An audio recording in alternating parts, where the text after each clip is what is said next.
Hello, and we're on. So, hello. yeah, we kicked it off. So I'm sitting here with Hannah, and we were just having this conversation just before because I was like, is the surname Baek Wha? And then you had a bit of a story behind this, so I just thought it was really interesting. We might as well just start straight away with that. So what you were saying was that so technically your legal surname is your adopted father's surname. Yes. And what was it again? It was Jessup, was it? Yes. Yep. So but then the Baek Wha in what you use for your Instagram handles and things like that. Where did that come from? So Baek Wha is a Korean name. Used from what little I know, it's used as a first name. And that was the name given to me by Eastern Child Welfare when I was separated from my birth mother as a baby. And so it's not a family name. It's not a name that she gave me. It's simply a point of identification. But for me, with my personal experience and journey with connecting with and reclaiming my heritage, it's something that I've formed a relationship with in my own personal way. I am aware that traditionally in Korea there's a very particular and strong kind of lineage with certain names. And so this is just me doing my own thing with that here. Yeah. Okay. So how you and I met was obviously through the mixed martial arts side of things at UFC Gym Rockdale and Coach Renato. And when you came up and said hello, you actually had a copy of one of your prints that day, and I was like, "Oh, this artwork's actually pretty sick. Like, it's good, sick in a good way." So thank you kindly, yes. And and so then I was like, "Oh, I we connected via Instagram, and then I had a look at some of the other art that you'd done, and also you also put some of the a bit of the story, I guess, behind that artwork, and then you've also got like an exhibition coming up." Yes, yeah? my first very small solo exhibition at T-Angle in Marrickville. Yep. So it's a small tea studio owned by, I believe, Chinese heritage couple. I may have mistaken that. Really only just met recently, but really hit it off, and yeah, very thankful and excited for the opportunity. So how does something like that come about? Like for me, I'm sort of not very artistically inclined from a painting and that side of things, right? But like when it comes to organising exhibitions and things like that, is that like something that you do once you've got a whole bunch of different pieces of artwork and then you think, I'm going to put them on display, or how does that come about? Well, we live in a day and age where that kind of thing really can work however it does at the discretion of the artist and the space holder. And I'm fortunate and thankful for that, because I never really felt like I want to go through that whole very formal kind of arrangement and the big kind of setting and arrangement, and that's a fantastic thing. And I know plenty of artists who do that, and that suits them and what they want to do with their career. But yeah, there's definitely like a whole process for that. For this is a very small, very informal thing. It's a new kind of experience for the tea studio also. As for myself, this is the first time I've done something like organised something like this by myself. So it's very very reciprocal, very organic, and low pressure or no pressure. Whereas obviously if you're exhibiting in a bigger space and that's quite famous, or you have to book in years or months in advance, it's a whole different thing. So I'm thankful for this opportunity, especially with the relationship with tea, because that's something that's been a beautiful part of my personal journey in life too. All right. Well, I do want to talk a bit more about art and things like that, but I sort of want to bring it back to the beginning, right? And I always like to start from the beginning because, I'm always very curious about, people's upbringings and their sort of experiences as they're growing up. Now, being an adopted child, so to speak, do you remember much about the time before you were adopted, or do you only have memories of your adopted family growing up? Not at all. I mean, I was 6 months old when I came to Australia. So I really don't have any clear memories from before 5 years old personally. Yeah, and some people have diagnoses for that, but that's just how it is for me. Yeah, so I mean, there's a lot of things that I would say that I've always held in my on a cellular level that I've only really become to have a sense of more recently, and I feel that is something certainly a lot of Asian heritage adoptees that I've connected with have experienced in their own sort of way, but it's certainly everyone's got a unique experience. So I guess, with this, and the reason why I find it also interesting is because there's a show, I don't know if you watch it, it's called Bling Empire. No, but maybe I should. and my wife and I, we started watching it, it was one of those things, supporting Asians in Hollywood kind of a thing. And then, but one of the characters, Kevin Kreider, he's also, a he's a Korean guy, but like raised by adopted parents. And one of his part of his journey on that show is him trying to find his birth parents and connect with them. And through like one of those genetic 23andMe style tests or whatever, like he found that he had a cousin, so a blood related cousin who had also done something like that. And they were trying to, so they're one of the parts of their journey now is to try and find like whether it's a grandparent or something like that they're connected by. I guess there's it's probably jumping forward a little bit, but I'm a little bit curious about. Did you ever go through anything like that? Like, did you try and find your birth parents and? Yeah. Yep. So I mean, I personally was someone who held back from that process until I personally felt ready. And I mean, I'm very aware that there's no such thing as being ready in life, but for myself personally, I just couldn't go there. And I really applaud the visibility of adoption stories and reconnecting with birth parents that we see in popular culture. But there are a lot of it's a very private, very complex personal history that has essentially been hidden. It's been put aside within one's visible daily life. I mean, this is from what I see as a birth mother. There's this. It's like you've had this child, but you no longer have this child, and for most purposes, depending upon the cultural and society kind of context one is born in, that child can no longer exist or never did, and they keep going on as someone who is adopted. Everyone's got a different story, and it can be a lot of different things. But I feel like there's a multiple sort of shared experiences that we go through as people of, for want of a better word, immigrant heritage or et cetera, whatever, and finding ourselves, finding our own sense of self, and reclaiming ourselves and our heritage and identity in our own way, because we do not fit in with the land of our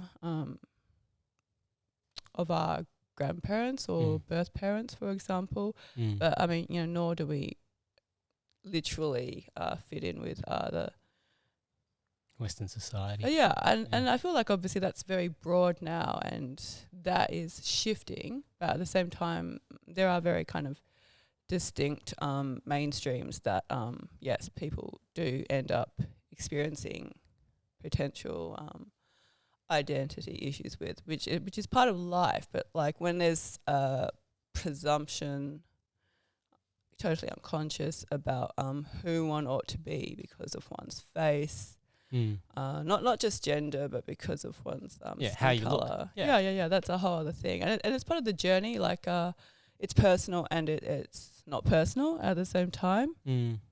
And I'm thankful to be in a space where I can just sit with you and be like this, be fairly chill about it, because absolutely, as a young person, there was a lot of complex and strong emotions that I, with hindsight, and when I began to educate myself more and become more aware of other people's experiences, they were entirely normal. But, when we're young, we think, oh, I'm the only person going through this.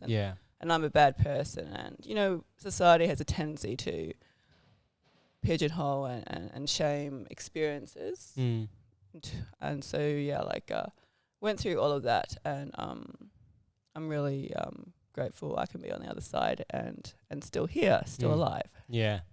Well, it's funny you mentioned that, because one of the reasons why I started this podcast was because I had a friend, Adrian, who, one of my high school mates, but he ended up committing suicide.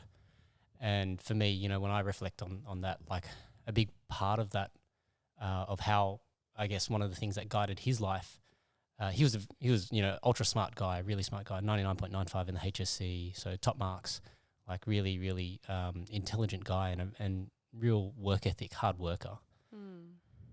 And I think there was one of those things that when he was young, for whatever reason, his mum decided to leave the family. And I remember in high school, and I've told this story before, so if anyone's heard it before, sorry, but you're gonna hear it again. But essentially, what happened was, when we were friends in high school, I used to when the topic of parents came up, he used to just tell me that his mum was dead. And his dad, he had a stepmom, and because his dad remarried and whatever else, and I never really looked into it too much or asked any other questions. I had, it's just, to me, it was like he always lived with his grandparents, and that was the way it was. And it was only later in, whether it was uni or whatever, that whether he already knew that his mum was out there, or I don't know how that exactly came about, but I know that he went on this bit of a journey to search for his mum and try and understand, why didn't she want me? I think there was always those feelings of part of the reason, and why he was such a hard worker is because he always wanted to prove that he was worthy of her love, because, I asked him, in year 12, why do you study so hard? What do you want to get into? Because usually when people are working towards a goal, they have the goal in mind. But for him, he had no real goal. It was just I just want to make sure I got the marks to get into whatever I want to get into. So, okay, but what do you want to do? And it's I don't know. It's just, he's just trying to do the achievement for the sake of achieving something. And so, when I reflect back on that, to me, that's how I interpret it. I could be completely wrong, but no, there's no wrong for me here, and because I feel like that, and I'm really thankful for your trust and being able to share that story again with myself and anyone else who's heard it before, because I hear you there. And I mean, I became aware that there was quite a high suicide statistic amongst adoptees, and that's I won't go into too much of that for now, but that was something that I certainly was curious about, because our relationship with life is something that not a lot of us question. And I think that, that's a great thing. If you're like, oh, this is who I am and this is where I'm from, and I just keep going, that, okay, that's awesome. But I feel like we do, the human experience is so much more. And I feel like coming from Tasmania here to Sydney, and I'm really enjoying so much of Sydney, but there is also so much, you can work so hard, you can have everything, but is that really what somebody wants? Is someone going to be constantly happy? And then someone will be like, oh no, I'm never happy. And so I question that, because happiness is not necessarily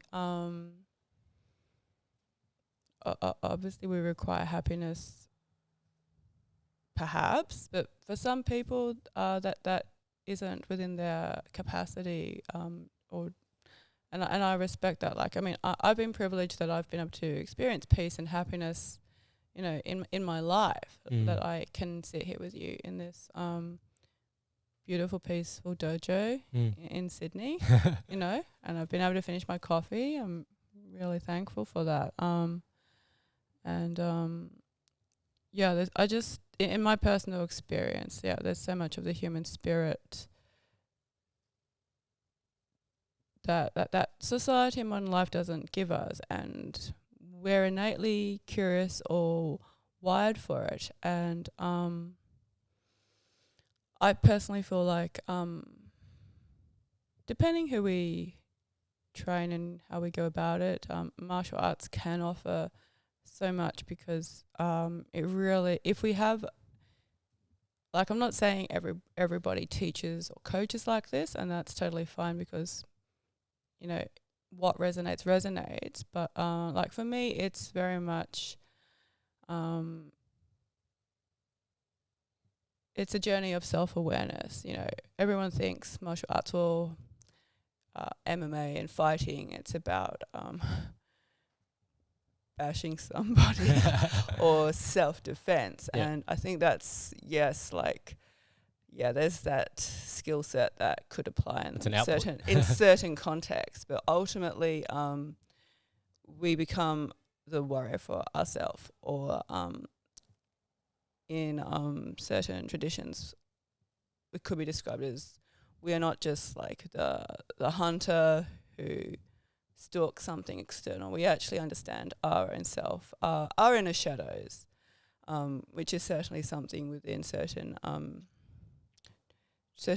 traditions throughout the world that is part of the spiritual journey. We are not just like this external thing, but self-awareness is essential, and light and dark are not one thing or the other to be scrubbed out, but actually brought together. In balance. And again, I feel like martial arts and Indigenous Asian traditions, as well as other perspectives from other traditions across the world, can help us see that, rather than just, oh yeah, this is good or bad, and I'm a bad person or I'm a good person. It's not that. Yep. Life is simple, but it's not that simple at the same time. Yeah. Yeah. Well, I always talk about like this idea that we as people, we get this idea of good and bad just because, you know, when we grow up, our teachers, our parents, you know, they tell us, okay, don't do this, this is bad, or do this because it's good. Whereas what happens as we get older, you know, we start to always think about things being good and bad as the first outcome, as opposed to be thinking about, you know, action and consequence. Because at the end of the day, you know, when you reflect and you say something was good or bad, it's already happened. It's in the past. You can't do anything to affect change or change that particular moment. All you can do is say it was good or bad. It doesn't actually help you to inform any of your future decisions from that point forward.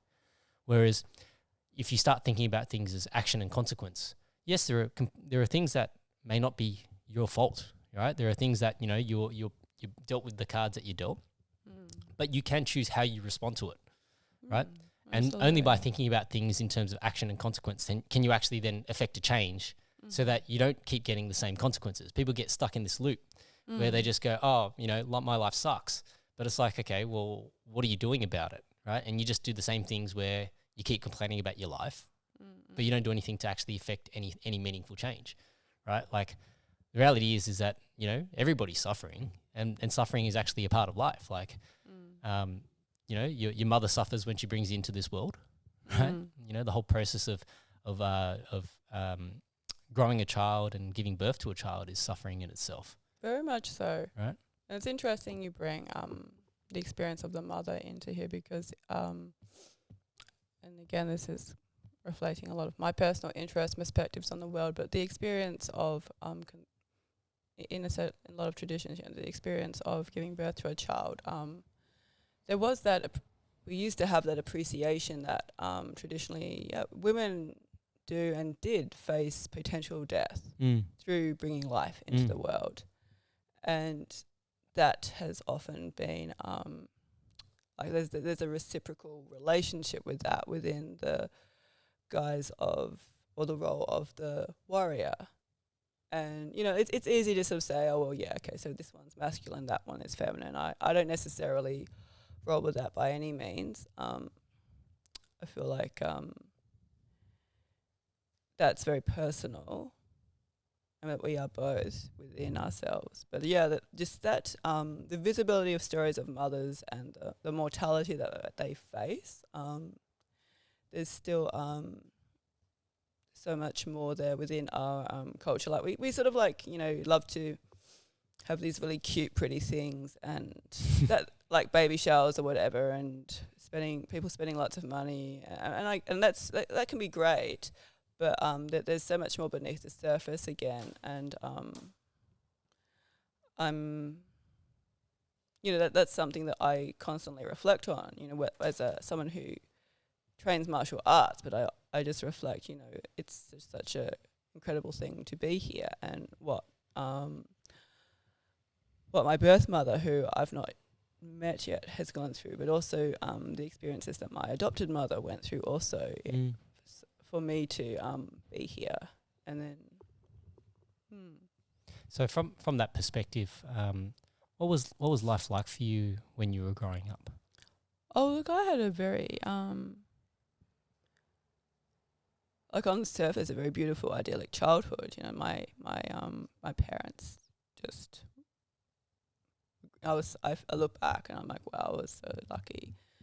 And, you know, we didn't have like a lot of money, but I just could like outdoors, fresh air, good quality food, the freedom to play, and, you know, like so much of me looking back, I'm like at the beach or I'm running around playing, you know. And yeah, very fond memories. yeah, not necessarily like with those sort of confines that I know that some children have to have when they are in the city, for example. Yeah, so that's very much what I have. But at the same time, I can look back and, yeah, there was always this sort of sense of something missing that I was not aware of at all really as a child, but just the more I began to leave childhood, the more apparent that became. Yeah.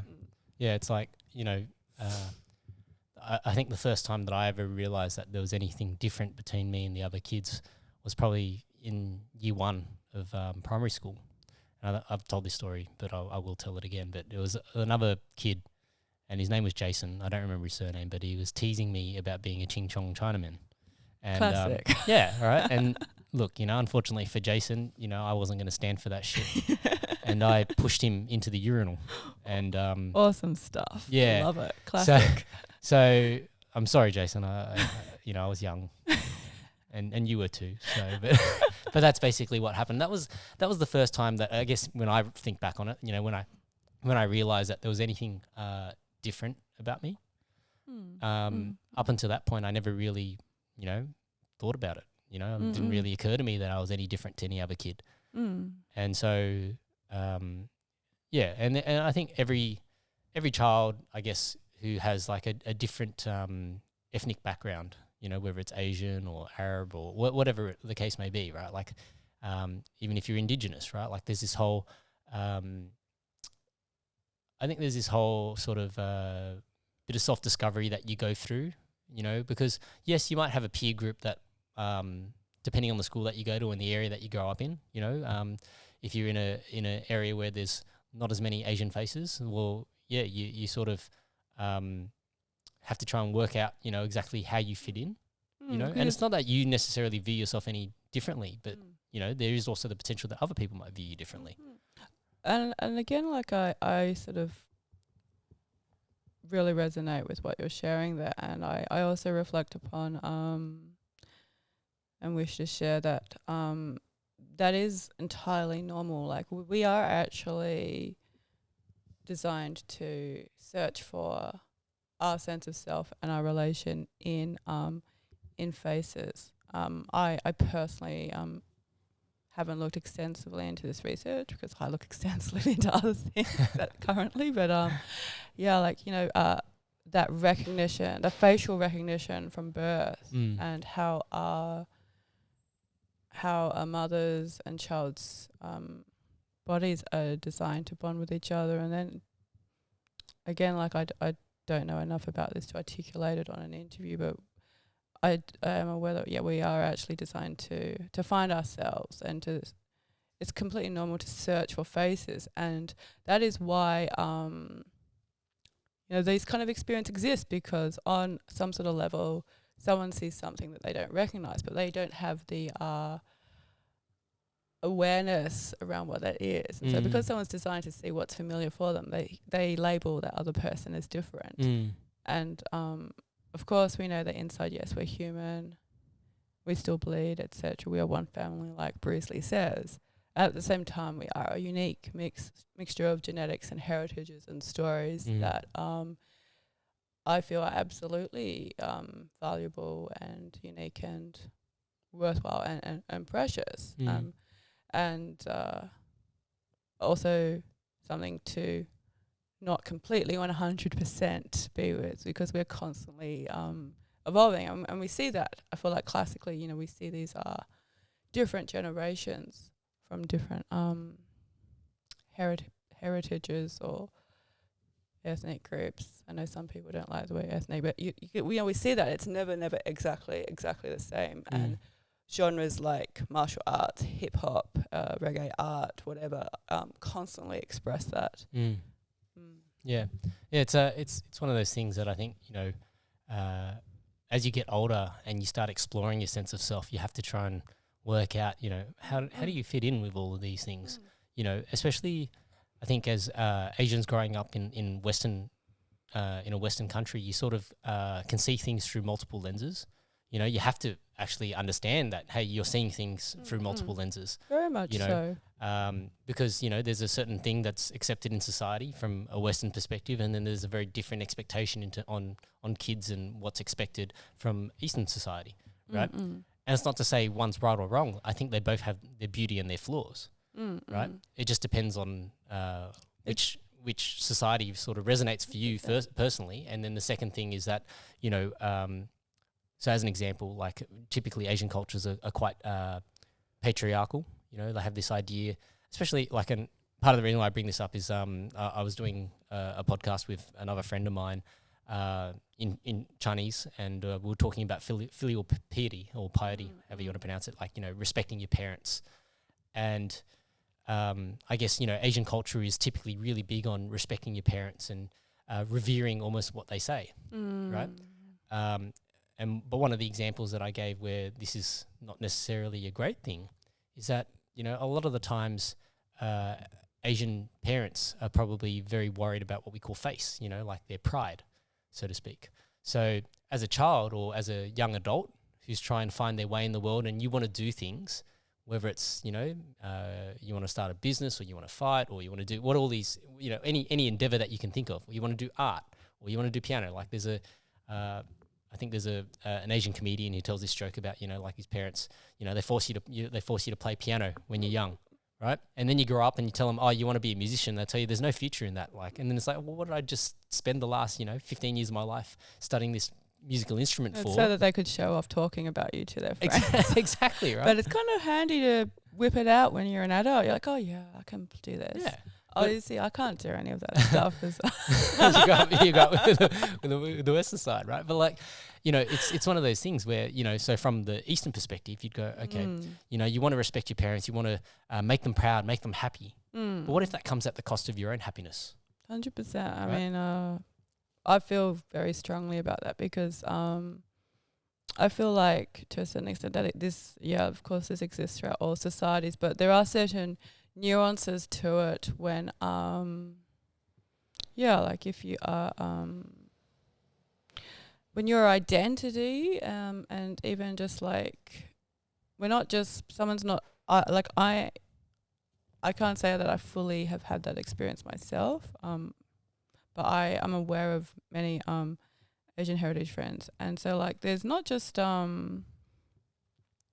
like it's not even just academic achievement. It's constantly like your whole life is going to be this perfect thing that would make everyone's hard work worthwhile.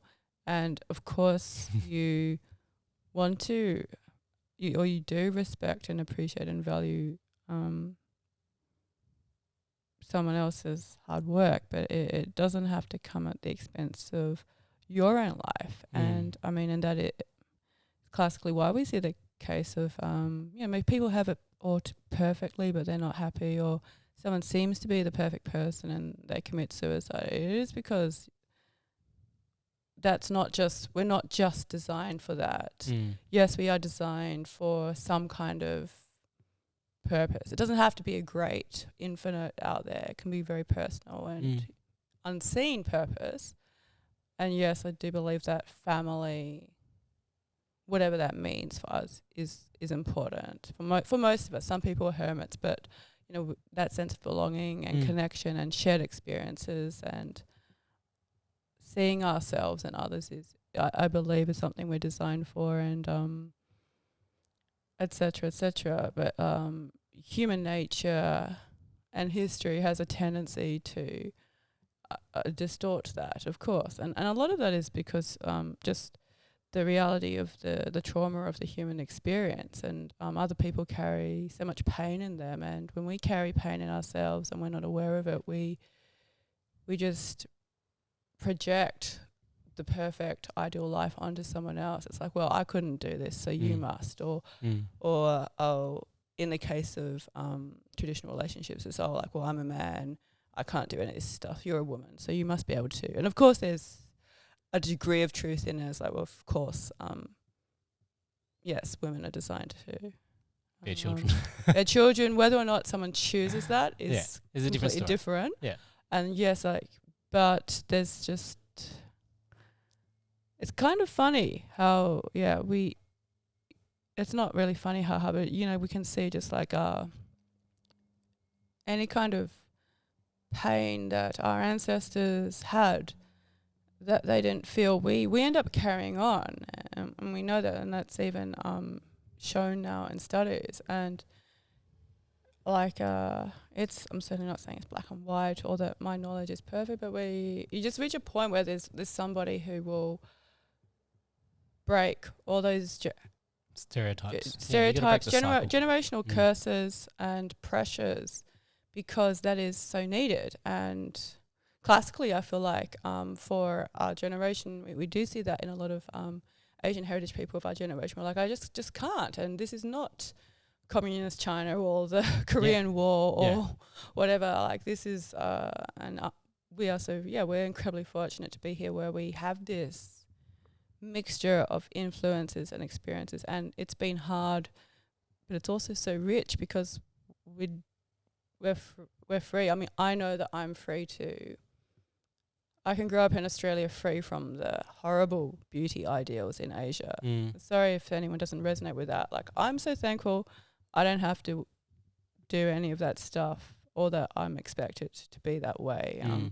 That I can be free of that really rigid diet culture that I see a lot of Asian women experiencing. And again, that I know that is classic from what I hear. Asian parents are always like, oh, you're so fat. Yeah. Why are you fat? That's why you're not married. Yeah. So there's like that's a whole other thing too. Maybe that's a bit of an in joke, but no, it's 100%. Yeah, and to come through that and be like, well, I'm myself, and actually resonating with a lot of different people.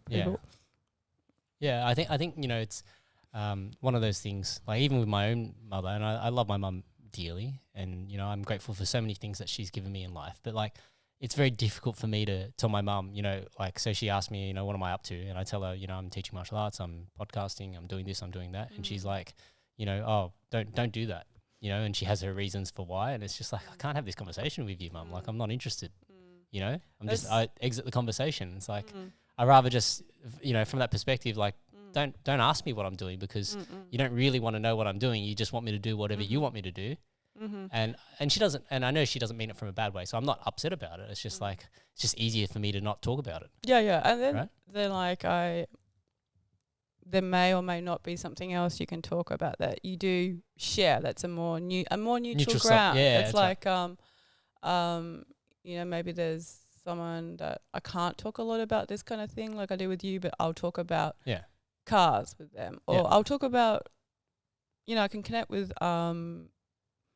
to a point, martial arts does cross, as we know, very much into parallels with sport. I mean, MMA is categorized as a sport, whilst the tradition and heritage of martial arts is much more diverse and nuanced. But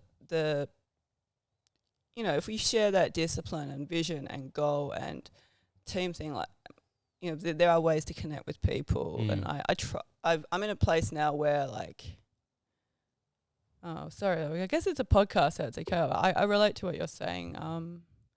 And I personally used to just shut down about that and get really upset. And it's really beautiful that we're liking this. You can just see that that's not somewhere to go. But yeah, either maybe just be okay with not going there, or finding a neutral topic that maybe there is some shared joy over. Yeah.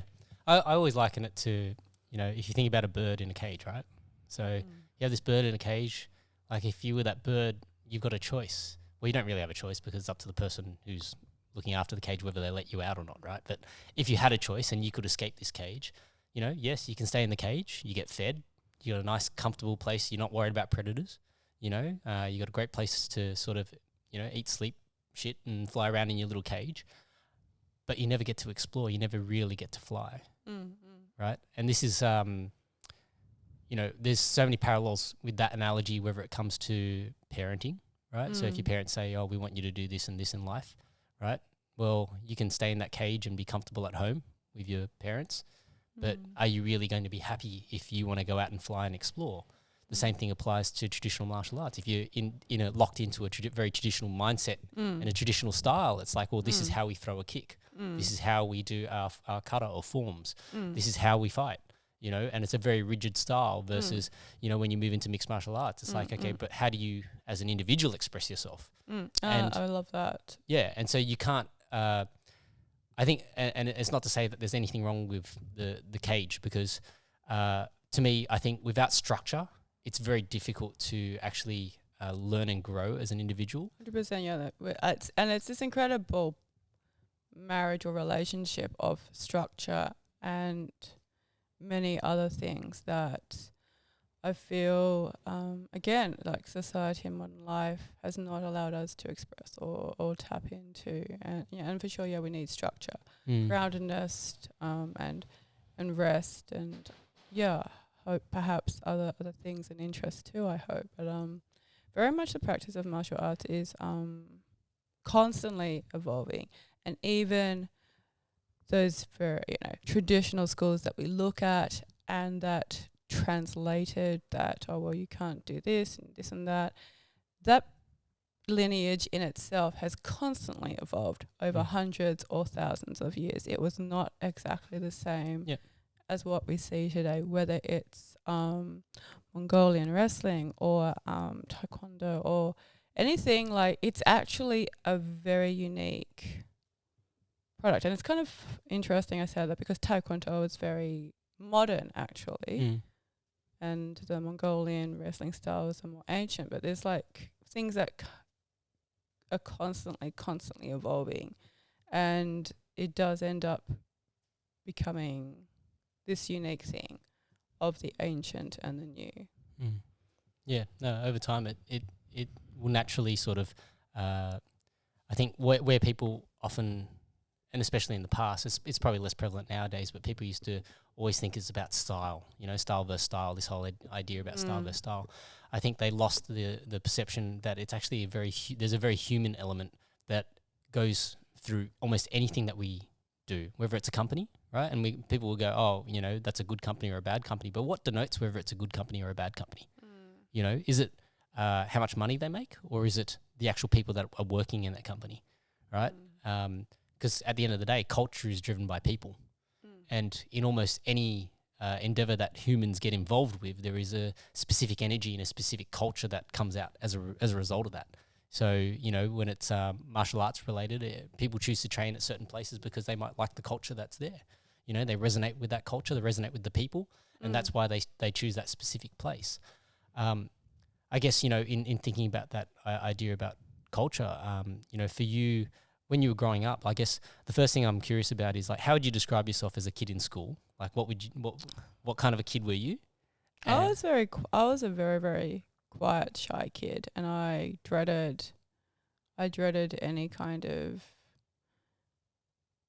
like show and tell or whatever. I just found that so terrifying. Like I didn't like being looked at, but I wasn't so quiet and shy that I was just like constantly hiding away. You know, when like when the time to play came, whatever, I was always playing, and I was very athletic, just not by training, just by nature. So I was always running around and enjoying that when I was at school. Yep. And then academically, like, did you have any favorite subjects or academically? What were you good at? Are you talking about university? No, I'm talking about still in school. Yeah. Look, I always enjoyed writing and visual art. You know, so those are things I've done for a while. But I mean, I wouldn't say that I was particularly academic about it. I just genuinely enjoyed and found them to be like ways to express myself. But you know, looking back then, I didn't think, oh, I'm expressing myself. I'm just, as a child, I was certainly just doing what came naturally to me. You know, like I look back and I wouldn't mind some of the perspective from martial arts to perhaps direct that energy into what I find more difficult, because that would perhaps help me now. But by the same token, I personally believe we have our own unique chemistries, destiny. That's not to say we should avoid what we find difficult. I don't believe that Tao or destiny means that we do not do what is difficult. It just means that we are unique human beings with choices and possibilities. Yep. Okay. So then, for you, you know, do you remember like when there was a point where you were like, and I am curious about this because, you know, like how did your parents sort of address it with you? Like, I guess, you know, there would have come a point where you realized that you were different to them. I never personally, I think it was just like in regards to my parents, I never had this sense of that I should like, I always knew I was adopted. Okay. I didn't actually really, of course, as a child know what that meant. Yep. But I would just like tell people that, you know, like when people ask, I'd be like, oh, I'm adopted, you know, like as a kid. That's just how it is. Oh, wow. Okay. So you already had this awareness that you were adopted? Oh, well, because my parents are white, it would have been a bit tricky to hide it. Yeah. So, I mean, Mum and Dad brought me up with that, and they did the very best they could to articulate what that was to me. You know, like my, I mean, like the relationship between Tasmania and South Korea back then was massive. Was it? You know, like like really? it's Tasmania has only fairly recently begun to have more visibility for Asian heritage people. Like seriously. Okay. Like when I was growing up, there was just like one sushi place at one of the main strips. Like now it's very different, but like just the and Korea has. I'm speaking as an outsider, someone who is a blend of Western and Korean heritage, but Korea has a very complex history with its culture. And what that is, I believe, and a lot of that comes from experience. You know, the colonization and Korean War and the post-war experiences that and the social values that were influenced by those traumas. And I feel like I've kind of brought something up, so I'll volunteer. So for example, the style of Korean art that I have started exploring for myself as an artist, and that was something that actually was banned after the government tried to ban it after the war. Oh, really? Like they were that shamed by the indigenous culture of Korea, and because you know typically in it was seen as like not civilized, pure, not civilized, and not progressive. I mean, after the I speak from just my research and experience. I know that I'm sure there's people in Korea who would like be just looking at me and she's got no idea what she's saying. She's not Korean, so I respect that. I'm just completely sharing my own story. That's right. And I only say that because I've had this conversation with, you know, non-Australian or whatever Asian heritage people, and there is a divide. It is a different experience and perspective. Yeah, absolutely. So I just want to acknowledge and respect that. Of course. Yeah. Yeah. So well, I think that's very normal. Like I said, you know, everybody's looking through the world through different lenses, and so when you're brought up in a specific culture, you know, there are things that will resonate for them that don't resonate for us, and you always have this idea where you're sort of flitting between these different things, right? Because you're on your own journey of self-discovery, and you're trying to understand what these things mean to you, and then you're trying to make sense of it all from the perspectives that you've got, that you've gathered over your life. Whereas, you know, they have different perspectives from their perspective because, you know, they've had the influences of their parents or the culture or whatever the case may be.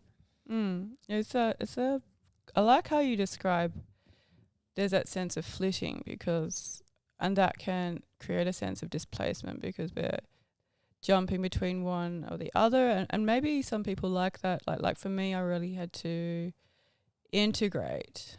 I personally had to integrate it and choose and just feel out what was what was true for me. And I know that seems like quite a modern or new age concept, but that's just very much what my journey has been. And what I'm fortunate is that certain people have helped me find also, you know, had certain teachers or mentors along the way that have absolutely helped me find that way.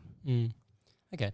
So, you know, when you were in high school, did you have like any ideas what it is that you wanted to do, you know, for work high or school for a was career? High school was a very complex time for me. If you could elaborate, that'd be great. I just couldn't.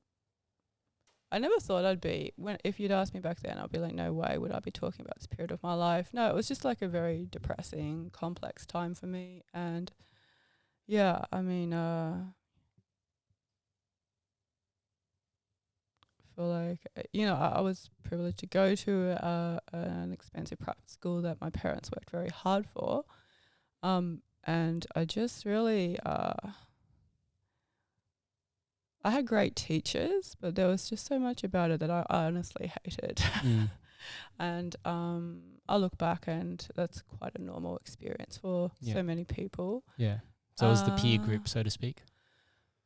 It's like peer group. Like again, if I had what I have, if I knew what I knew about myself back then that I do now, I feel like it would be quite different. But I mean, honestly, I just found it extremely displacing, and you know, it's just I had a bit of an eating disorder back then. You know, like kind of got into sort of like drugs in my late teens. Just a very classic stuff that someone who's unhappy does. Yeah.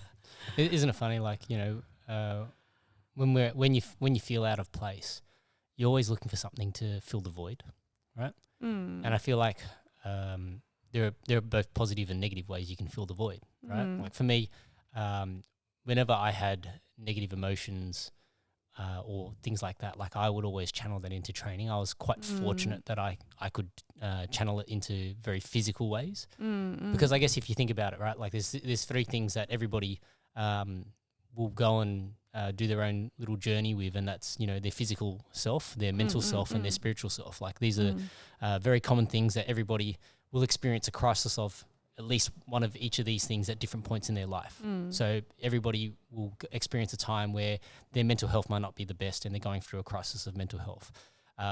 Sometimes it might be a crisis of physical health, whether, you know, you're facing cancer or disease or, you know, some kind of disability. Like that's a crisis of physical health. And then for other people, it's a crisis of spiritual health. You know, they start to feel like, you know, life is meaningless, or they're struggling to find meaning in their life. And that's a spiritual crisis that, you know, across, when you think about most people's lives, I think, you know, by the time you've lived a life, you've probably progressed across crises in all three of these realms, right? Unless, you know, you might be fortunate enough to leave the world young, and then, you know, you never really perhaps explored the crisis of spirituality or the mental health crisis, but, you know, you definitely experienced the crisis of the physical, because you may no longer be in this world, right? So I personally don't know a single human that escapes anything. And the irony is that for someone who seems to have had it easy or they're perfect, inevitably at some point of their life, there will be an extreme loss that they are not prepared for, because everything has been perfect for them. Yep. And neither is better. We experience what we experience, and it's hard. And then, like, it's, you know, depending what we're experiencing. I mean, I'm just can't begin to imagine what you know, someone else is experiencing. I'm purely sharing what, you know, I know with you and people I have in my life from that lens.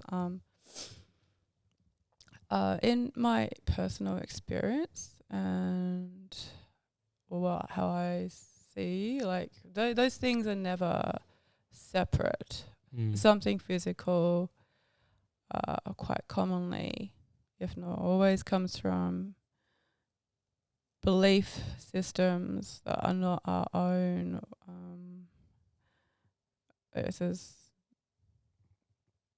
But we've entrenched them, and we refuse to identify beyond them.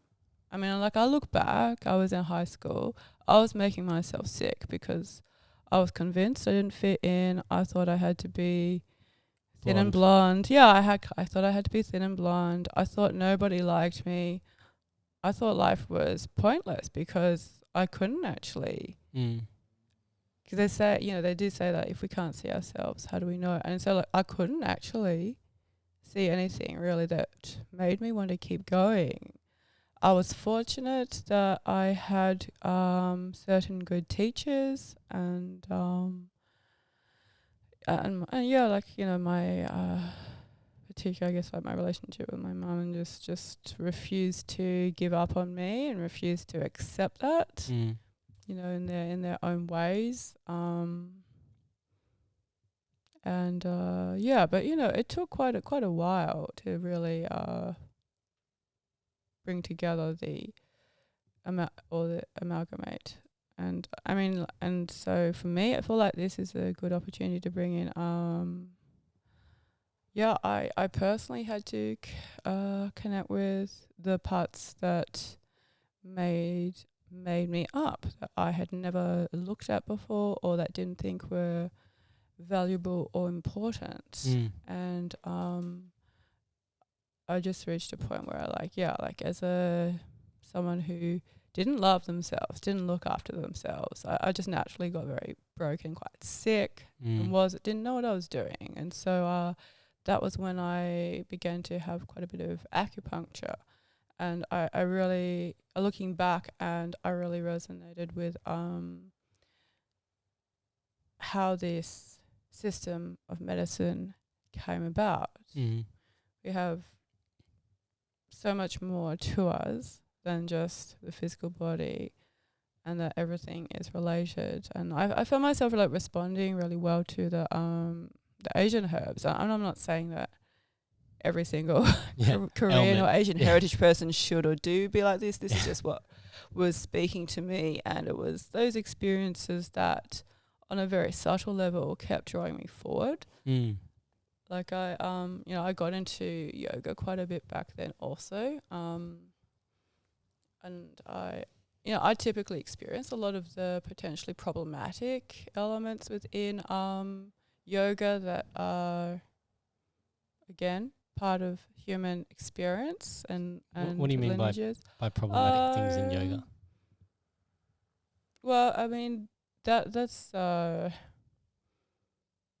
just again, like, you know, certain traditions can be very particular, Oh, like with okay. like in traditional Yeah. martial arts, Sure, that kind sure. of thing. So just can be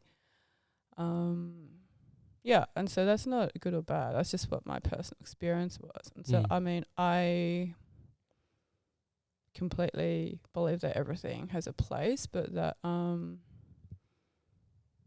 we're not and we come from essentially the root of the same systems. But I mean, classically, like as a student, we look to so much in our coach and teacher, and that's a privilege and a burden. And ultimately, we need to find our own self. And so that crosses over everything. Yeah, absolutely. Whether it's art or university or martial arts or whatever, it's just the experience. But I have to say, like, I really found myself more through martial arts when I finally allowed myself for that. And that's because, I mean, if you look at it as a whole system, not just the incredible, beautiful, dynamic MMA, but like if you look at the most ancient roots, that there are absolutely spiritual and medicinal practices that can support that. Yeah. Well, it's there's what's the saying? It's like healthy. Wait, what's it escaping me? It's just such a simple saying that even my mum used to say it to me. It's like healthy body, healthy mind. Yeah. So it works both ways, right? Healthy body, healthy mind, but healthy mind also a healthy body. Yeah. So, it's one of those things when you go through and you're applying yourself in a very focused and applied practice, you're developing this ability to focus, right? And you're developing this ability to put your mind and have your body in sync with your mind. For some people, maybe not. Some people, maybe they go to training and they're not really there and they're not present. But, that's where, mixed martial arts or jiu-jitsu and those sorts of styles where you have to be so focused on what you're doing. Otherwise, you're getting choked or you're getting your arm broken or you're getting your leg broken. Like, those are things that really bring you into the present. And, it sort of makes me think about, a lot of people are chasing happiness, where I don't think happiness is necessarily the goal. I think peace is more the goal, because happiness is just a state of flux. Like, you have good days, you have bad days. And if you were always happy, you probably never really appreciate the happiness that you have because you're just always happy. I feel like, like we can be very literal in what we go about. But then again, everyone has a unique kind of focus in life. I mean, like for me, I found happiness through appreciating and relating with the I'm just going to use the what little I know of certain traditions and systems as a metaphor for this. So, for example, what is classically referred to as the 5 elements within Asian medicine and philosophy. Also, for me, that we are human beings between earth and heaven. Whether you wish to define heaven or earth as masculine or feminine, that's very much, I won't presume to say that. Classically, that the heaven is defined as something male and the earth is defined as something feminine. But, like, it's not exclusive. Like, we are a divine alchemy or marriage of both as a human. Yeah, I have a slightly different take on the heaven, earth and man thing. And it comes probably more from like a feng shui lens when you look at things like, so feng shui being the idea that there's an optimal way to position your door or have certain things in your house that will bring better energy, so to speak. So I guess the idea in feng shui is that when you think of the concept of heaven, earth and man, is that it's almost like the rule of thirds, that, from the day you're born and the time that you're born, there is an element of, this is the sort of journey that your life will go on. And that makes up 33% of your life journey. And then you as an individual, as being a person, you have this opportunity to make choices. You make choices about what you do for work. You make choices about what you do in life, what you eat, all of these things. And they determine 33% of your life as well, right? And then feng shui being focused on the physical, like, where you are and in terms of like the place. and whether it's your house or your apartment or whatever it is, you have an opportunity by using feng shui to then optimize that potential other 33% of your life. So as a human being, you know, there are some things, and that's why I say, you know, there are things in life that may happen to certain people that you have absolutely no control over. You know, it's just the hand that you're dealt. But you have an opportunity through your own personal decisions to make changes to 33% of your life. Absolutely. You know, if you whether you prescribe to feng shui or other, you know, sort of design practices or whatever, and you place yourself in positive environments, you have the opportunity to then influence, you know, another 33%. So you could actually control 2/3 of your life, right? You can, and from that perspective, then you've got a choice. You know, are you complicit in what life gives you? And if you're not happy with it, well, are you accepting it? Or, you know, are your choices then to do something about it so that you can influence your life in a more meaningful direction to how you want to be as an individual? I guess, you know, I'm sort of curious then for you, you know, when you're at this low point of, you know, feeling like you don't fit in and all these sorts of things, like what was it that helped you to sort of climb out of that, you know, and start to think, okay, I really need to understand more things for myself, and start, you know, doing this sort of research or looking into these other sides of you? Like, I guess, did that happen after high school or did that happen during high school? It happened after high school. Like took quite some time really. And I have to say that like again, like it was very relative to my environment and upbringing as well. So like I definitely found like exercise did always help me, you know. I've always been into the movement, and actually choosing to value feeling strong and healthy over, you know, going out clubbing or feeling exhausted and shit. I did choose that. Yep. You know, I'm thankful I did. Like for me, that was actually the point in my life where the study of tea came in, and tea ceremony. So that began with the style of Japanese tea ceremony called Urasenke. It was just very much a language for the self of myself at that time. But it's just one of many languages. Like for me, tea ceremony or tea, it's not just like making a fancy bowl of tea that's boring. It's a practice that relates to myself and human relationships. It's a practice that reveres and relates to this incredible plant that has become incredibly commercial, but has a really unique place within Asian heritage culture and plant medicine and traditional medicine in general. And then it's also, you know, depending how we apply it, like, you know, there's so many different styles or schools, and each person is their unique style. Like for me, I reached this point where I found that my MMA completely crossed over. And I mean, that was just a classic, you know, moment that's already in the past. If I attempted to replicate it, probably wouldn't be able to for now. But it really spoke to me, like, you know, and I, my tea teacher back in Hobart, I attempted to get back into tea ceremony classes. And he was like, oh, you know, oh, you've been doing tea? And I'm like, no, look, this is the first one I've done in years. Like, I haven't had time. And of course, you know, like a high grade matcha powder is quite expensive now.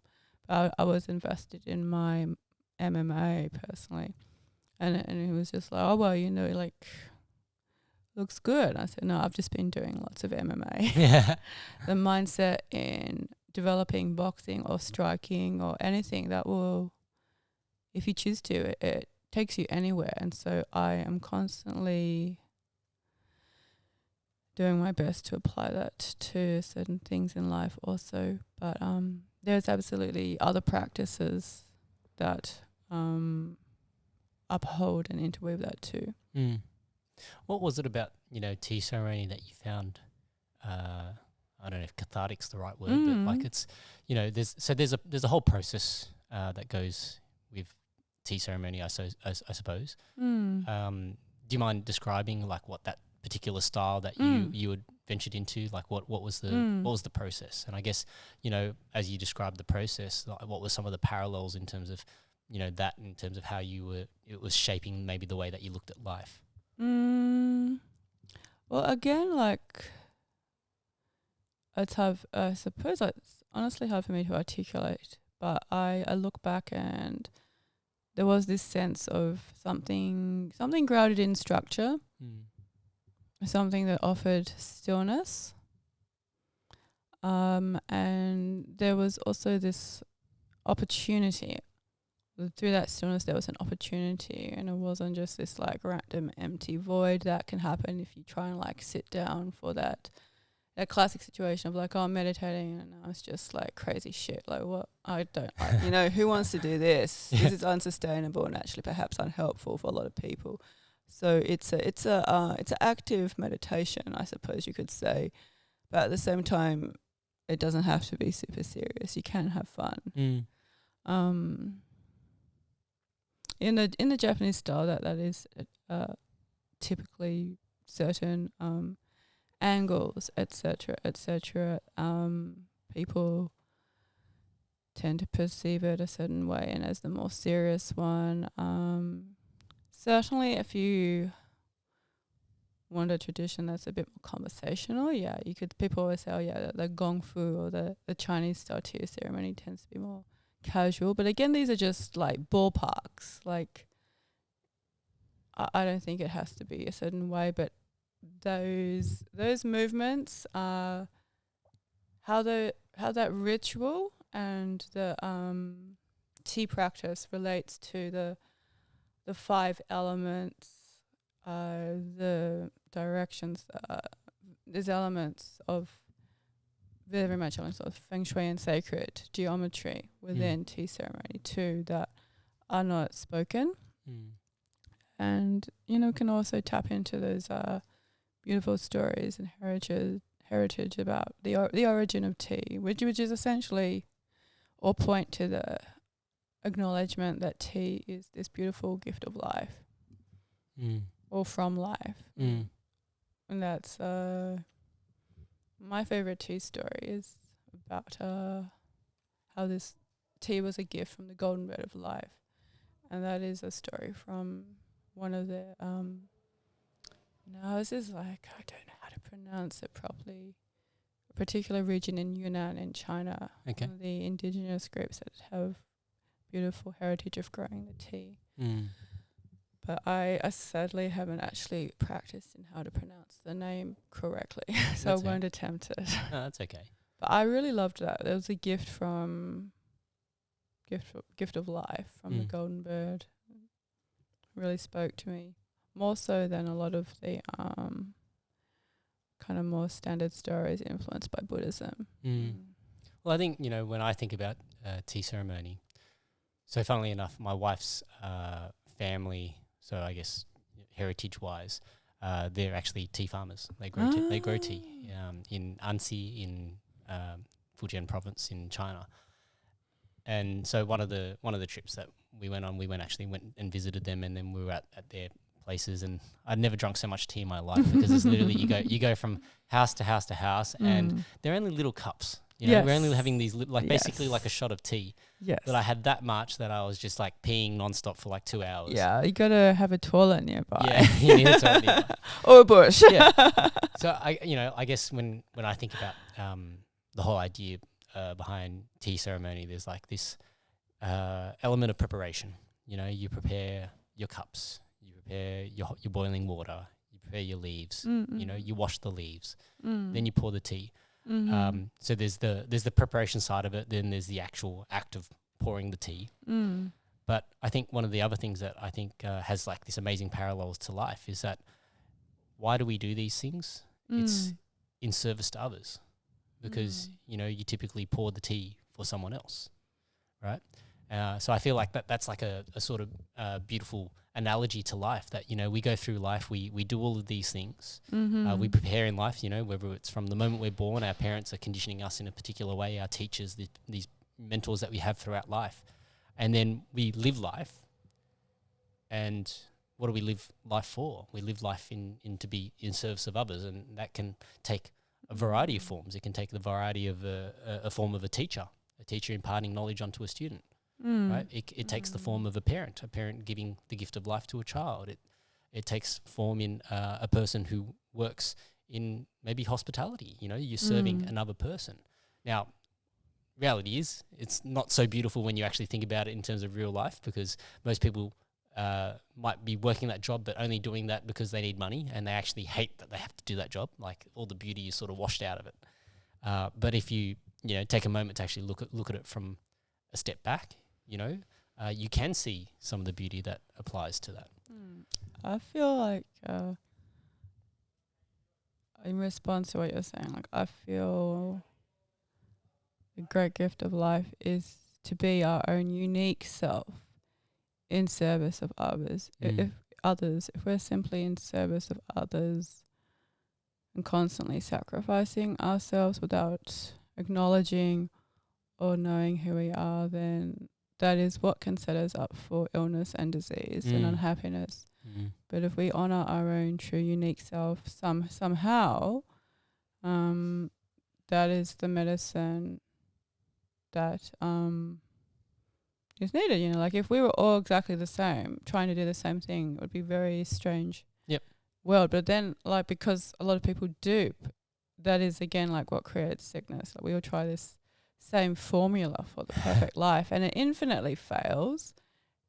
And that is what so many conversations or pains or complaints, you know, like, we're like, oh yeah, this, that, I'm not good enough, I'm not pretty enough, or my husband does this, or my wife does that, or oh, the mortgage, this, that. So everyone's trying to look and be the same. This formula that we've been given. And yes, I completely agree that I'm not saying don't do any of those things, but be very clear about why. Because then the suffering that you go through in a marriage or attending a house will make more sense. But people tend to just go ahead and randomly do it without thinking about it. You know, because you sort of brought it up, the why. I'm curious, you know, what are your thoughts on, you know, religion or faith or spirituality? Like, I guess what have you sort of come, where are you at in that, on that side of the journey? Like, what have you sort of found out through living this life that you're living? Interesting question. Because, you know, there's an interesting question here in this context here in Sydney, because, you know, I'm surrounded by a lot of faith, and I respect that. For myself personally, my spiritual relationship with myself and ancestors and lineage it's very personal. It's come about through a lot of synchronicities, and particularly the journey really began when I began to look at the formulas of tradition that come from indigenous heritage practices. And I'm curious about that. And I want to be careful saying this because, like, I know there's a lot of malpractice out there, so I'm certainly not saying just go out there and randomly explore indigenous practices. Like, for me, it was coming back to what do I carry within myself, what is the heritage of the land that I'm on here, and like I'm not telling anyone to do anything. This was just what made sense to me. And so when I did my fine arts degree, I also chose to do some of them quite complex because they were outside the fine arts sphere and had a different style of research required. I mean, I just did that because for me, the the heritage of the land here was what made sense to me. But I also had to come into myself and be willing to just be curious about who I truly am. Because ultimately, like I said before, like we're a human family, but we also have our unique thing here. And there's I feel like I'm going on a bit of I feel like I can't answer that question completely or very well. Definitely my spiritual mentor and healer, Sharon Bolt from Shamanic Energy Training, and her work with the Empress and Dragon really, really helped me come into everything you see now. If there's anything that strikes you about my present, it's very much through what I've experienced along that journey there. But it's a lineage and teachings that ultimately bring you back to oneself. It's not about just randomly doing things because we think we should. It's a very feeling ancestral based journey. But I really can't put it into words. Yeah, I have to look at her work. No, that's okay. That's okay. All right. So then, when you finished high school, did you go to uni, or what did you do next? Like, did you go into a workforce? What did you do? I really feel like I don't know if I want to keep talking about through my life in a linear fashion. No, that's okay. As much I really appreciate the depth through and candor through which you're inquiring, but like it's a good process, but it's just like it's just I don't know. Like that point in my life was really difficult. Yeah, like it was, and I've honestly blanked it out. It's a lot of stuff, I guess, that I just don't really. I'm learning to articulate now. I feel like that's probably my best response. Yeah, no, that's okay. I would like to be able to articulate my experiences more, but I'm not really sure if I can right now. Yeah, and everyone has their own time for when they're ready to talk about some of those things. So let's skip forward a little bit then. Oh, absolutely. The reconnecting with martial arts and tea, and just there's a sense of what's the words? I'm trying to think of these particular words. I had to really call back parts of myself in order to want to live, or in order to feel lived. And from what I see from people I know who are adopted, it's quite not an uncommon experience. I'm not going to blanket and say it's everybody's experience, but there's this the sense of something missing becomes stronger and stronger, and it's not often like literal. There's this a literal sense of faces and bloodlines and family, but also there's this self-determination and truly choosing to be oneself, rather than, oh, you're a Korean adoptee, or you're a girl, or you're an Asian girl. Completely being able to walk away from all those completely unconscious stereotypes we have about Asian women in Western society, and at the same time being able to reclaim them also on my own terms. And I mean, it's hard to put into words, and I feel like it's because as an individual and as a collective, we're still only just coming into so much. But I see it when when I share anything of my journey or my martial arts posts on certain posts about ancestry and martial arts on Instagram. Like I really see my particularly a very strong response from my female friends of Asian heritage who have grown up with their own similar yet very unique and personal experiences. So there's a sharedness, whilst of course everyone is different at the same time. I think that's part of life, is trying to balance, this sort of like, what's the right way to put it? Like this warrior monk style attitude, where your physicality, your spirituality and your mentality are all in sync. It's a very difficult balance because, a lot of people go, oh, well, why do I need to learn how to fight or defend myself? Well, because if you don't learn how to fight or defend yourself, like, it's not that you're a nice person. You've got no other choice but to be nice, right?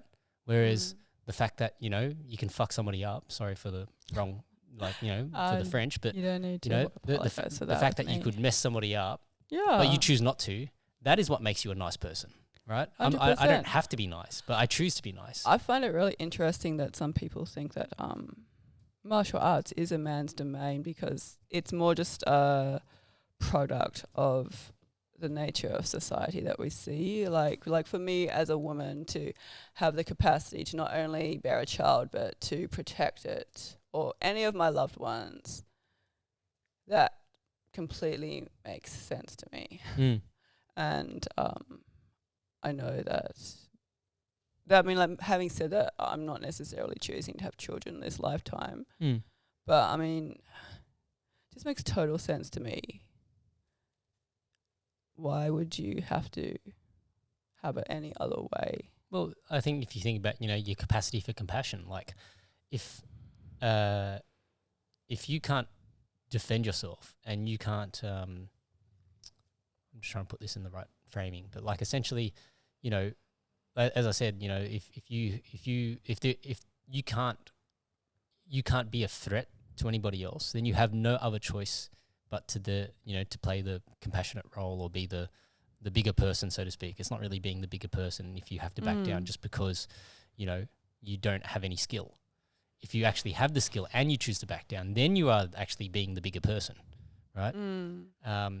Whereas, on the flip side, if you don't have any skill and then you choose, to not get into a fight more because you're scared than anything else or because you actually don't know how to handle yourself, that's actually the worst position to be in, right? And I feel like a lot of the times that people are violent or bullies or all these sorts of negative things that we associate with martial arts, it's not because they're actually trained in martial arts. It's probably the opposite. I know for me, when I was growing up and especially in my teenage years, like, yes, I was training martial arts, but I was still, I think and I'm speaking out of school here, but most young males would probably have this experience of not knowing whether they could defend themselves or not, right?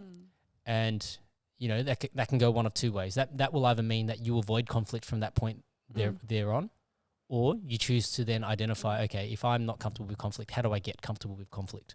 Every stage of life presents its own unique crucial lessons, and certainly not black and white. But like for me, as some, those young, middle and later teen years, like, yes, we're finding out who we are, et cetera, and I feel like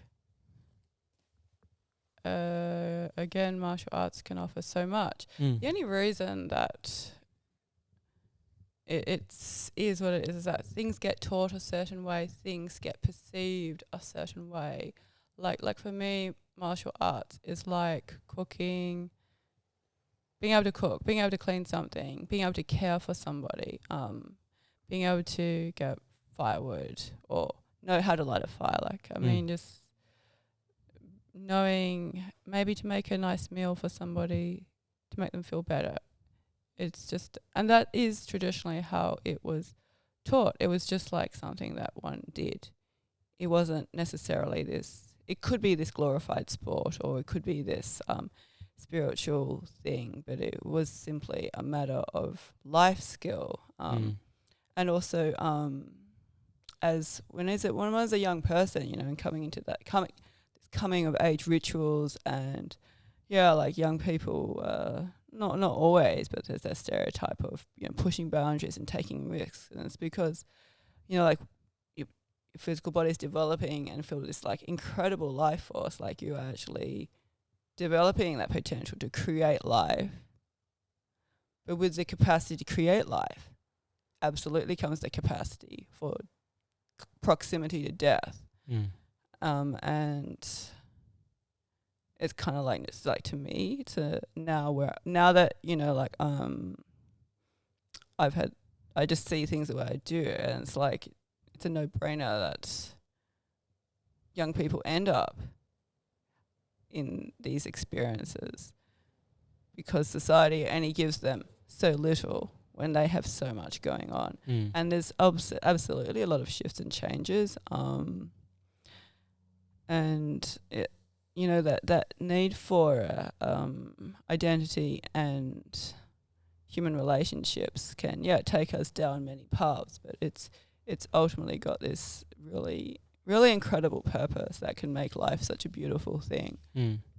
Okay, so from that perspective, you know, when you first got into martial arts, did you go straight into mixed martial arts, or did you try any traditional martial arts? So for me, I've got a funny, like, I started off with my practice of martial arts began when I went to Thailand to practice to study Thai yoga massage, and like I had a particular dream there that really inspired me to follow through. And so the very first martial arts I ever studied was in the Kung Fu and Qigong in the Ziranment lineage with Master Lu Deming in Melbourne. Okay. So I actually moved there to study under his lineage. And it was moving to Melbourne, that was the first time I'd lived outside Tasmania, and so of course there were challenges, like for me being able to connect with like a more rich and diverse cultural heritage, very, very diverse, many translations, like that was very meaningful for me. Yeah. And so that would have obviously shifted your perspective quite a lot as well, wouldn't it? I suppose like for me, my personal experience right away of martial arts was that it was of healing. Not everybody starts off like that, I know, but I think I actually had this particular Taoist healing session with Master Lu, and so that was like a part of his teaching. But he's not doing that anymore. He just he's retired and doesn't want to be called master anymore. But that was my experience, very much on the subtle energy of things and Qigong and how that can affect and influence our physical body, our mind and spirit. Okay. And so then, you know, so what did after that then? Did you pick up a different martial art in Melbourne after he stopped teaching, or? It was me was that classic. I only stopped training martial arts because I got caught up in that, I must be working all the time until I kill myself mentality.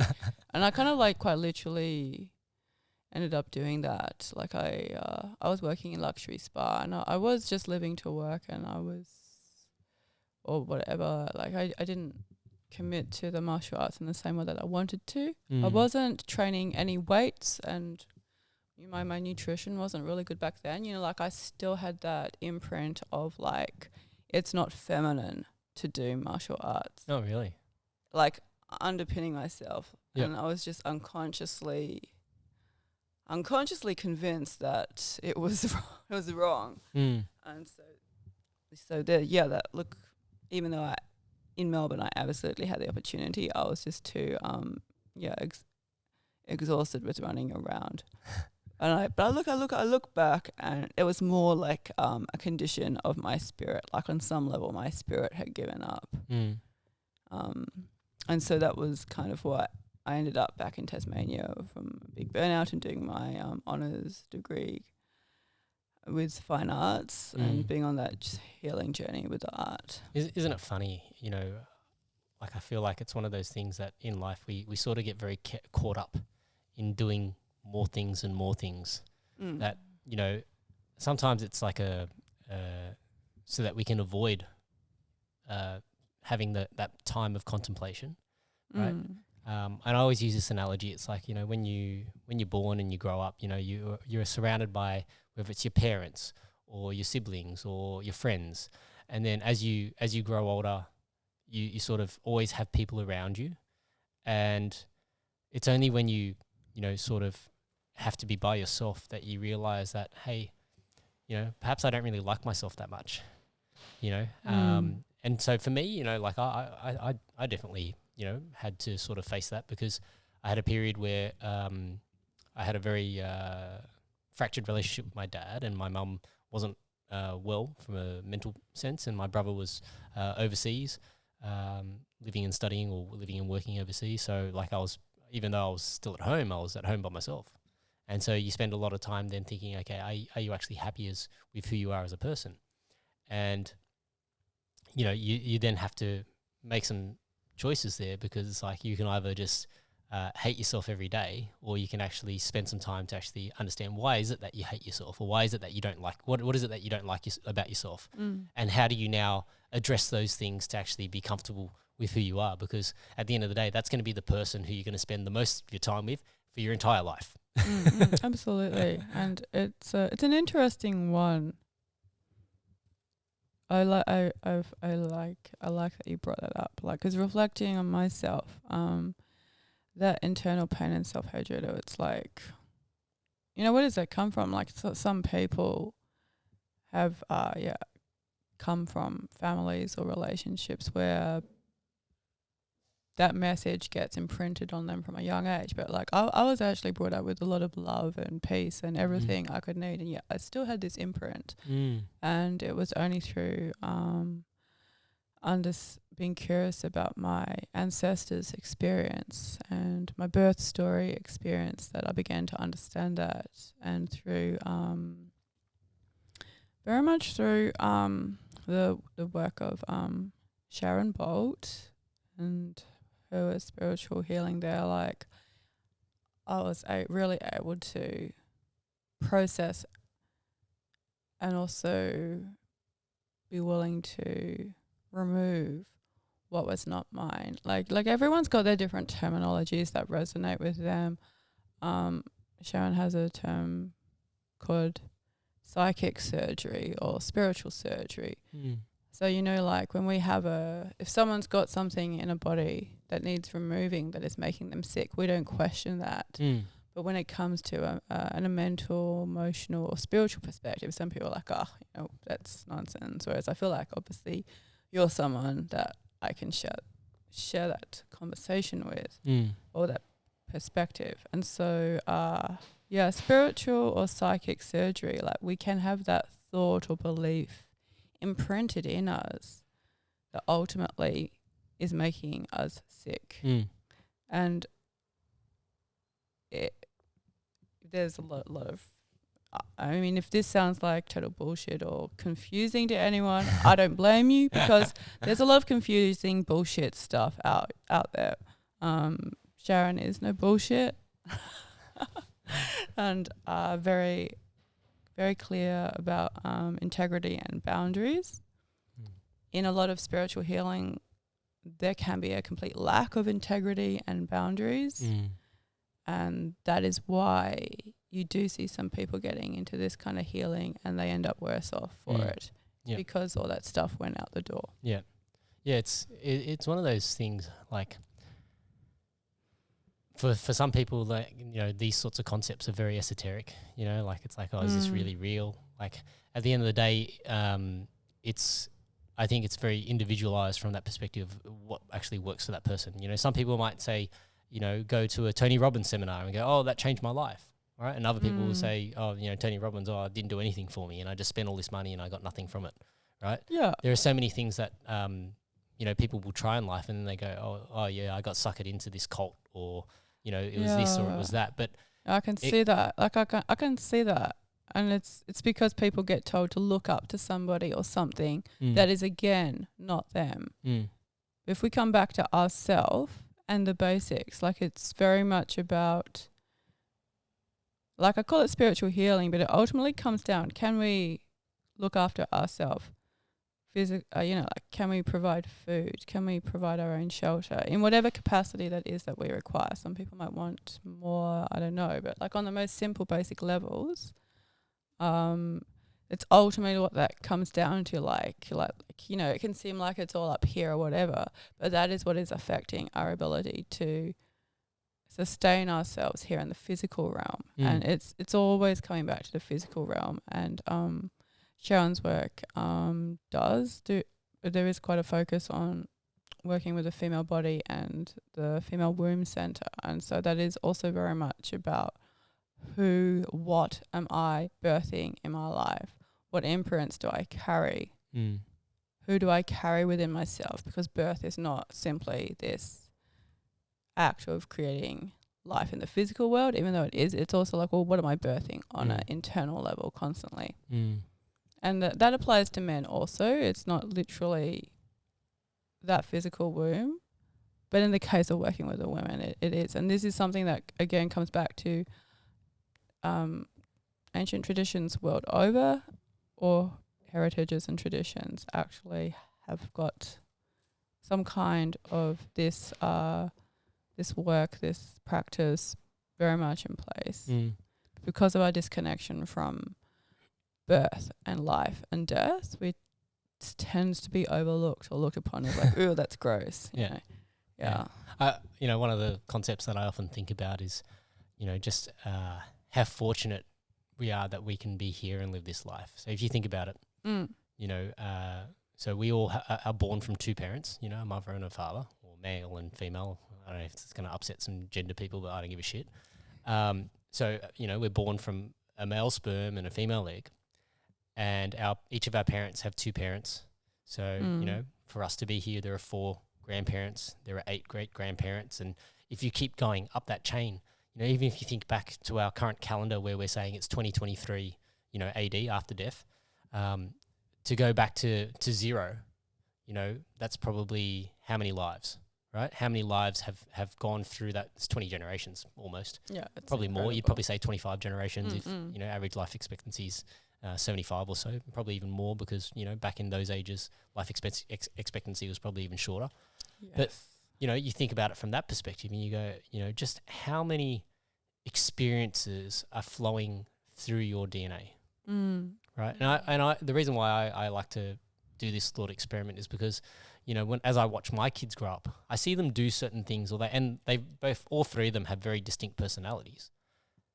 It's not purely the environment because they're all in the same environment, right?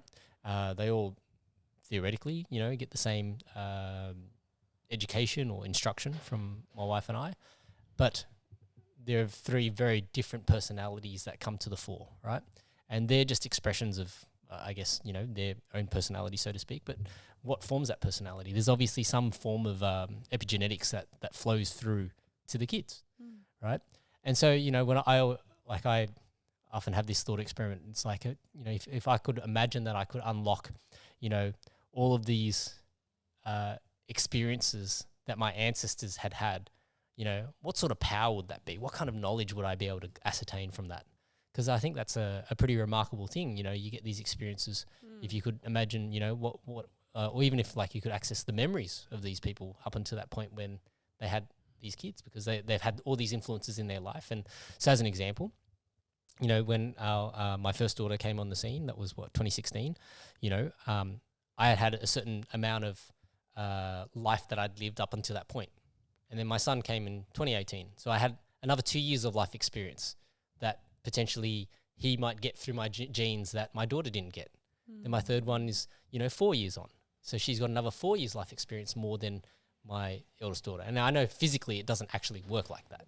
But I'm just, that's part of the thought experiment is I wonder what epigenetically is different for my youngest versus my eldest. And therefore I think about that from myself as well. I've got a brother who's 7 years older than me. When my parents had him, it was a very different time in their lives compared to when they had me. And then, you go back up the tree and you go, okay, what about my grandparents? And me personally, I don't really know much about my grandparents, right? I never met my grandfathers. I met my grandmothers on both sides, but only really met my grandmother on my mum's side once. And I spent a little bit more time with my grandmother on my dad's side. And, you know, then if you keep sort of going back and thinking about it, like you just start to realize that, you know, there's two ways that it can go. You can either start thinking that life is meaningless, right? Because you just wait a few 100 years or 100 years and you're gone. Or you have to try and then derive what is your own meaning from life, right? I mean, a lot of that can come down to the formula or belief system that we've inherited, and our unique relationship with ourselves again. And if we just constantly copy someone else and their value and their et cetera, like, again, like, there's nothing wrong with that. Like, we all do what we do to get what we believe we need at that time. You know, it's like not a judgment. If we have that thing that can be a luxury for too many people, but if we have that opportunity, which we do here in the West, we can be like well, and it's not the thing is, like, it's funny I hear myself saying that because it's not actually like a luxury. It is actually a birthright that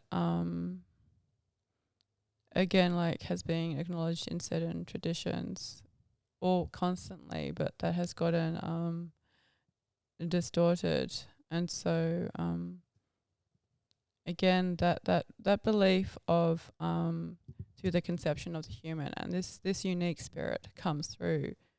It's not just something that's physically created between a man and a woman, but actually there's this being that comes through. And this isn't airy-fairy West Coast stuff. This is ancient traditions that all speak of this. Take whatever from that how you will. I'm not saying it has to make sense. It's just that that whole classic thing of we're here in the physical realm.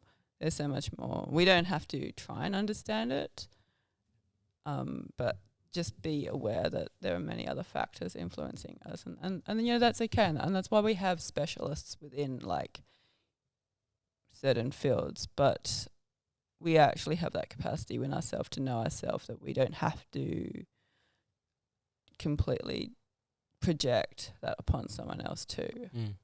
All right, let's switch gears a bit. Let's talk a bit about that fine arts degree, because I'm sort of curious about how, what do you study when you do a fine arts degree, first of all? Yeah, look, that's a good question. It's a constantly evolving thing because it's very personal. It's very much about bringing out what is within you as a human being and an artist within a structure that is required to be academic. And I can only speak from my experience at UTAS. I am aware that there are very, very different experiences at other universities and college around the world. And so it's really like you have to be willing to know yourself and put yourself out there in some way at the end of the day. That's what it comes down to. You don't have to, but you're forced into it. You're forced into making visible things and processes and parts of yourself that previously were extremely personal and private, and still are required to be personal and private, but it often does not feel like that. And is it? I suppose for an artist, right, it'd be very, you'd feel very vulnerable when you produce an artwork that might be close to your heart, and then hearing how people critique it, right? Yeah, it's very much the case, and depending on like where we're at with ourselves and life experience in art, it can be quite devastating, as we know. It's interesting being an artist. Everyone's different. Like for me, I see it like there is this sensitivity, and at the same time you have to be kind of like fuck you. You know, like ultimately that is required. And I'm thankful that I could take on what I did. And yeah, like, you know, of course I took things personally because I'm human, but ultimately just be where I am today and see my artwork resonating with people and be having this very, very small solo exhibition coming up. Like I if I'd gone on some of the feedback I had during my degree, no, I wouldn't be here. If I'd constantly defined myself just by that structure or feedback without any sense of myself or self-value, well, you know, I'd probably be dead because it was never going to be enough. I knew in my heart that what I was doing was enough for myself and what my purpose was. Yeah. So I guess how do you draw your I guess let me rephrase that. So do you feel like inspiration just comes, or do you like have to sit there and just start drawing and then see what comes to you, or is this something like I'm sort of curious as to, you know, what your process is when you go to create a piece, or is it like, you know, you might read something and then that inspires you to then go and, you know, produce this artwork? I look for myself personally, it's a mixture of both. I definitely get a certain feeling or drawn to something, and then ultimately it is like it's very much like, again, like for me it's martial arts. Like, yeah, there's life force or something greater than me, but ultimately it comes down to persistence and commitment and discipline to that time and sitting down and doing something. And that can be a mixture of anything. It can be, oh, that was so great, and then it can be like, oh, this is a bit of toiling away. Yep. Particularly, like, I mean, this is just entirely personal because of the kind of style that I do. It's very detailed. If I'm in a state of hyper focus, that can just feel claustrophobic. So there is very much a sense of being, for me, peaceful in my body and mind about it. If I'm too mentally active, I personally cannot enjoy it. If someone's like working with, you know, like if someone's like an oil painter in a very abstract kind of style, I can see how that freedom kind of, I mean, I don't know, I'm not that artist, but like it's a different kind of medium, and my own personal relationship with it because of the detail and the kind of work that I do. It's absolutely discipline. Yeah, it's funny. You know, in one of the previous podcasts I did with a bloke named Marco, we were talking about. So he's a nutritionist and he's got this company that focuses on health, like holistic health, and talking about the gut microbiome. And we got into this discussion. One of the points he was making was like, you know, oftentimes with diet, it's not about what you add in, but what you remove from your diet, which will help with allergies and all that sort of stuff. And even from, you know, the gut microbiome perspective, like, you know, antibiotics is there, lowers the overall level, but if your balance is out, what grows back, it grows back imbalanced as well. And you know, I've really been thinking about that over the last few weeks, is just because, you know, sometimes to get, what's the right word? It's not necessarily inspiration, but sometimes to achieve the things that we want to achieve, it's actually sounds counterintuitive, but we need to take something out. We need to reprioritize and take out something that is probably absorbing our time, but not really taking us closer to where we want to go. Very much so. And a lot of us have a natural tendency, and that tendency can work for us for a time. Maybe there are some people, a tendency can work for them until they die.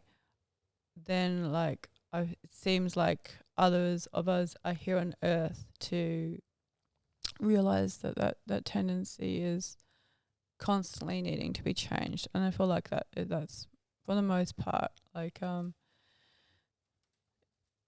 it's knowing how to contain or work with all these different things, like you say, in that metaphor with the nutrition. It's I always have my martial arts metaphor, so maybe I should shut up because there's there's a different ingredients, like with the striking, grappling, wrestling, cage control, etc. etc. So everyone's different, unique, and has a different kind of way. It's all valid, and it can be powerful, or it can be terrible. But who's to say what is what sometimes? Yeah, I suppose like that parallels art, right? Like. Very much. There's different styles. Yeah, I mean, I never really felt like what I was doing was really like at my university, there wasn't a great pre-existing kind of thing for Asian folk art. Like there's really contemporary, very cool. Famous Asian heritage artists, like Ai Weiwei. Is that how you pronounce his name? And there's that knowledge, but then it's like, oh yeah, that's okay, but what are you doing with that to make it more like this or that? And I didn't personally have those answers at the time. And that's okay. Like at the end of the day, we're all there to we're all there to do our job. The university and the lecturers were there to do this job, and I was there to do my job as a student. But then, when it comes to art, the lines always get blurred because everyone has such subjective. A personal experience. I feel like not a lot of people are aware of the heritage of folk art in Asia or the story in Korea. Like not even many Korean people know, or it's just like, as we know with a lot of things in like a culture, it's like, well, that's just what it is. How do I explain that or make it academic? There are some really amazing things happening though, like particularly for Korean heritage and culture crossing over to academia. There is a lot of really cool stuff happening, particularly with various practitioners I know over in the States. Like here in Australia, we'll be seeing some changes soon enough, of course. All right. Well, for those who want to check out your art, so it's going to be on when's the display start or the exhibition start? So the opening is on March the 11th at T Angle, and we'll be sharing the link to purchase the tickets for the event there. But otherwise, the exhibition will be on for I think about a month or so onwards from that date. That's cool. And if people want to find you, how would they find you? Find me? What do you mean? Like on socials? Okay, socials. So you can follow my artist page is Hannah Baek Wha _artist on Instagram. If you're interested in me and how more about life in general, martial arts crossing over into my art, it's at Hannah Baek Wha. All right. If you need the spelling, it's a B, not a P, but now we're going to get complicated. All right. Well, thanks for listening, everyone. And it's a good episode. Thank you very much.